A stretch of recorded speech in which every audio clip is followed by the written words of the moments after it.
This screencast is for coaches or facilitators who are supporting teachers enrolled in online LDC courses. In this screencast, I will demonstrate how to use the course analytics provided to you and how to access and make sense of the course products that you will find for each teacher within the analytics. Please refer to the help document you were provided for more detailed information. Also refer to the help page and the screencast that demonstrates snapshots for more help.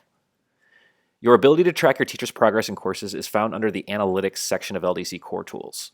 That section provides you information about your teachers who have enrolled in any courses. This report does not show real-time data. It is only updated every Friday. Sometimes these analytics are therefore referred to as the Friday report. The Analytics section is divided into multiple tabs, one for each course. Within any courses tab, you will find a roster of all of the teachers, subdivided into groups, that you work with who have enrolled in any given course. For each teacher, you will see some basic information about them. Most importantly, you'll see block-by-block quiz scores, links to provide you access to your teacher's course products, and a link to your teacher's course completion certificate. The course product link is the most important. For Course 1, this is a link to the teaching task your teacher has been working on as a result of taking the course. Your teacher created this within an LDC Core Tools module, so clicking it will open up that module. If your teachers do not yet have a course product listed, it most likely means that they have not yet made it to the point of the course where they first begin work and identify the course teaching task. It's important to note that the course product is not static. Once the link to the product appears, it does not necessarily mean that they are done updating, revising, or adding to it. When the course product link appears, it simply means that they have at minimum started work on it. To demonstrate what you should ideally see after a teacher has completed the entire course, let's click on this teacher's course product.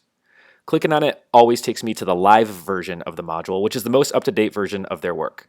Ideally, the teacher has given me full edit access to the module to afford me the most flexibility in accessing and working with them on their module. You may need to have your teacher revise the collaboration settings of their module if you experience any difficulties. Course 1 has 2 checkpoints where the teacher will generate snapshots of his or her module so that you can see earlier versions of her teaching task as well as the most up-to-date version. If the teacher has successfully done this, you'll see snapshots listed here. After clicking on the Snapshots Actions menu, I see more information about each snapshot.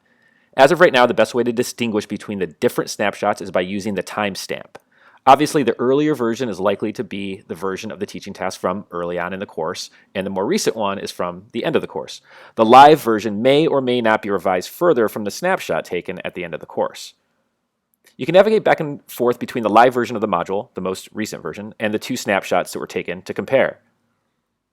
If for whatever reason more than 2 snapshots appear, use the timestamps to suss out whether or not they are probably duplicates of one another and to get a sense of the order in which they were taken during the progression of the course.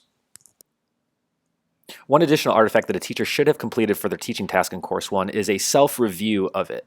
Most likely you will find this review at the bottom of the live version of the module. However, if the teacher has since updated the module, this review may actually be referring to the final snapshot that they took of the module. If you don't find a self-review at the bottom of the live module, first, check the collaboration settings. If you're not listed as an author or as an editor, you won't be able to see your teacher's reviews, and you should ask the teacher to adjust the collaboration settings. Otherwise, you can open each snapshot and navigate to the bottom to see if the teacher left a review on any of those. It's also possible, of course, that the teacher failed to complete and submit their self-review. Depending on the permissions the teacher gave you on the module using the collaboration settings, there's a variety of actions you may be able to take on the live version of the module or on any of its snapshots. Within the live version or any snapshot, I can leave comments. I can also access more options here, which gives me the ability to conduct a review, in this case, on a snapshot. From the live version of a module, when I go to create a review, I'm given the option of creating a review for any snapshot or for the live version. You as a coach or as a facilitator may be asked to create and complete reviews for various versions of your teacher's work. For additional help information, see the help document you were provided as well as additional help for working with snapshots.